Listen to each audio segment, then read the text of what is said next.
I got this table on the side of the road, and it's just been in my garage storing gardening supplies and such. But my sister called me up wanting a large dining room table with square corners, and this is the only one that met her criteria that I have. Let's see if we can make this dining room worthy again. My name is Sarah, and I like to take things that are ugly and beat up or pulled out of the trash and make them beautiful again. Welcome to my channel. As I look the table over, there's just a couple areas of concern.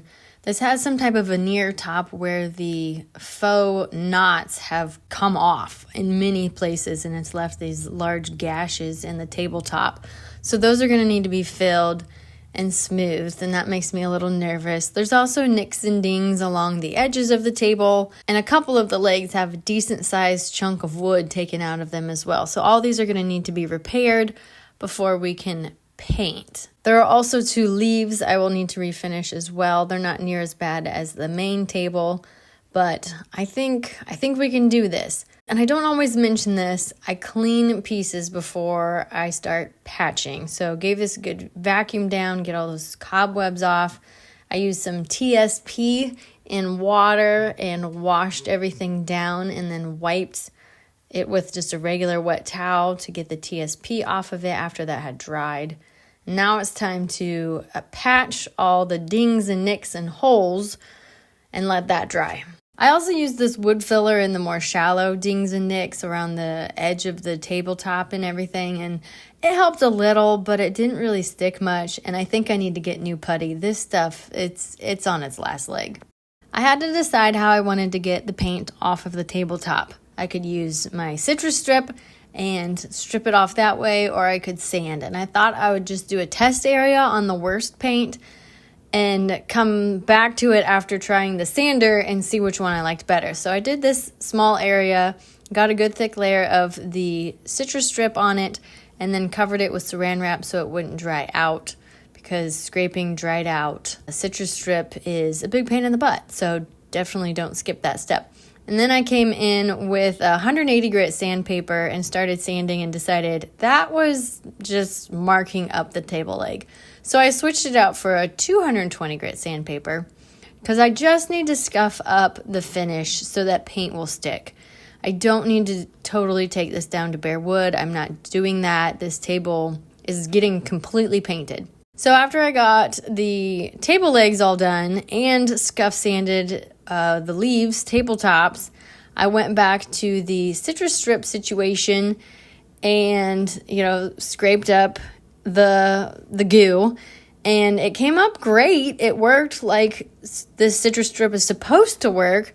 However, once you scrape all the goo off, you have this goo you have to take care of, and then I tried to wash it off with some TSP and then wipe it with some water, but it was just a gooey mess. So I just let it sit and went on to the other parts of the table that were dry and started working with those. I did decide to Bondo fill all the craters in the tabletop before sanding it. And I used Bondo because my wood filler, when it dries, tends to shrink, and maybe that's just because it's old. But the Bondo, I felt more confident that it would make a more smoother fill. So once I got all the holes filled with Bondo, then I was ready to sand, obviously, once that was dry. But that stuff dries in like 15 minutes. I just sanded the edges of the tabletop by hand with a 220 grit sandpaper. That's much more controllable than using the orbital on curved pieces like this. And as best I could, I got all those nicks and dings smoothed out a little bit, and it looked better. And then I came back with my orbital and was able to sand up the goopy side. Once that stuff dries, it sands up a little easier, but as you can see, it really can goop up your sandpaper. Now, this is the first time I have tried doing the wet iron trick for scratches, and I think it helped. You just get a wet rag and a hot iron and hold it on the scratches for about 15 seconds, and it's supposed to pull the wood up, and then you do need to go back and sand again, which I did after it had dried the next day. And I felt like it felt less scratched. I'll show you in the end after it's painted how it looks. It definitely wasn't perfect, but I think for the number of scratches it had It definitely had less after doing this trick. I always get excited when it's time to paint and I want to skip this next step, but it is very important not to. And I came through and with a wet rag wiped all the legs down and the tabletops and all the little crevices and anything that could have collected dust from sanding, wiped it all down. And then I went with a fresh clean rag and wiped it again just to make sure all the dust was cleaned up. So it's a fresh, clean surface when I paint. My sister wanted a white table. She chose Raw Silk from Fusion Mineral Paint. I wanted this brand. She chose the color. And you just gotta go really light coats with this paint. I did have to do 3 coats total on the whole table, but this one small canister covered it all. But you go in a light coats because you want to mitigate brush strokes as much as possible. And I know it's like, oh, that's a pain. It'd be so nice if you could do it in one coat, but that's just how this works. So I made sure as I was doing all these corners and crevices and things to make sure that my brush strokes are going in the same direction, that I'm checking for drips, that the edges don't have buildup from the brush, scraping across and everything. So it can be a little tedious to do pieces with corners and crevices and things and edges. But if you want it to look nice when you use a paintbrush, you've got to be meticulous. And it'll pay off in the end. And even though I tried really hard to keep all the goopiness from forming, I still had areas where it's like, well, it looks a little goopy, but it is what it is. You do your best. I debated whether to use a roller on the tabletop, and I chose not to, mostly because I didn't want to waste the paint that happens in the roller. I just wanted hand painted with a brush. So to help it lay as flat as possible, once I got the whole top painted, which I tried to do fairly quickly, I went over very lightly with my brush and just row after row went through and made sure everything was laying in the same direction. And I think it worked out just fine. And I did this for every coat. So all 3 coats, I did the same thing. I painted the edges of the tabletop piece and then came through and smoothed out the top as best I could and then checked all the edges for any drips. Always checking for drips. After the first coat, I was bummed with how much of the scratches and the exposed underwood kind of bled through, probably because that stuff was more porous and it just made it look splotchy. And to help make sure that the rest of the coats went on even, I went ahead and did a quick light sanding to get any drips or scuffs or bug pieces or anything that landed on it while it dried. And then I came in with a can of shellac and sprayed that over just the tabletop pieces. And what shellac does is it kind of seals everything so that any bleed through from underneath won't come up. It seals porous areas from soaking in more paint than other areas. It kind of levels the surface here when I'm painting. I should have done this before the first coat. I kind of took the risk and thought maybe Fusion Mineral Paint's paint can handle this, but that was asking too much of it. I should have done some type of a pre-coat before that. So once I put that on, let that dry, and then I was ready to put the second coat of paint on. And then after the second coat dried, I also did a light sanding just to make sure there's no bumps and extra things, and then wipe it down with a damp cloth and then ready for the third coat. Before applying the top coat, I just went through and checked the edges to see if there was paint buildup, and I found some areas that I thought needed taking care of because with the leaves or the 2 tabletop pieces being pushed together, these edges, if there's buildup on these corners, it's going to cause the crack in the middle to have a big gap. And I know from experience, a big gap means food crumbs are going to get stuck there and it's gross. So I took a moment and just hand sanded the goopy areas out as best I could. I did push the table leaves together because there were some goopy areas along the long edge, and you can see where it hits nice and tight where the goop overlay is, and then it leaves a bigger gap for everything else. A couple of places where I sanded them down, I got down to the wood, and I wasn't too concerned because it was on an edge, so not too visible, but I just used my finger with a little bit of paint and touched it up, and it was fine.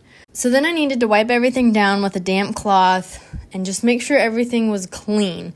And I kept trying to use a rag and had to go back to a paper towel because it was leaving lint all over my project. The area that I ironed out and I felt really good about all those scratches, bubbling up and leveling out, this is the area it was in. It's kind of hard to see with the lighting and the white paint, but you can't tell that crazy amount of scratches was there. There's others that you can see, and I'm a little bummed I didn't catch that, but this is a well-used table, and we're just trying to upgrade it as best we can. For the top coat, I am using Minwax water-based poly top coat in the sheen of satin or warm satin, something like that. And I picked water-based because it's not supposed to yellow like the oil-based do. I usually use a wipe-on poly, and I did not realize those were oil-based. And I did not want to do that with white paint. So I started out using this foam brush, but after using it over across this whole tabletop, I started seeing black flecks in my finish. So I switched over to a paintbrush, which I picked the foam because I thought I don't want to have to clean this. This is a mess. I'll throw it away. But with it being water-based, you just use soap and water to clean your brush up, so it's fine. I don't like using my good brushes on anything that I have to clean with mineral spirits or anything like that. I want to keep them with water-based products. After that top coat dried for about 3 hours, I came back and found cracking. And this means something underneath didn't dry right or didn't connect with the other layer right or something. And so between some Google searching and asking on a Facebook group, I think what happened is that shellac layer that I put on, that it was too humid and it didn't dry properly and then not adhere properly, and it should have been on the raw wood, not between paint layers, which I've done that before and not had a problem. But I think I had that, and I only did 2 or 3 hours between coats of paint because I'm trying to knock this project out to take it to my sister's when I'm going to visit her in a couple days. So I think I messed up on that, and so now I'm going to let this top coat dry for 24 hours. I will sand this down and try again and hope that it just kind of gives it a little more rustic look. Her chairs that are going with this table are already distressed, so it should be fine. But this is disappointing. And then also there's bleed through on an area on the edge of one of the tabletops, and I'm pretty sure that's where I sanded it down to a couple different layers of the top coat or whatever the fake veneer stuff that was there. And I did not shellac this area, and I should have, but I can't do anything about this now. Stripping this down and repainting all of it will set me back 1 week, and I'll have to buy another can of paint, and this paint is not cheap. So we're going to have to make do with what we have because it's just not an option. After sitting for 24 hours to kind of cure a little better, I felt a little more confident with the top coat, no more crackling, so I went ahead and finished all the poly coats with sanding in between.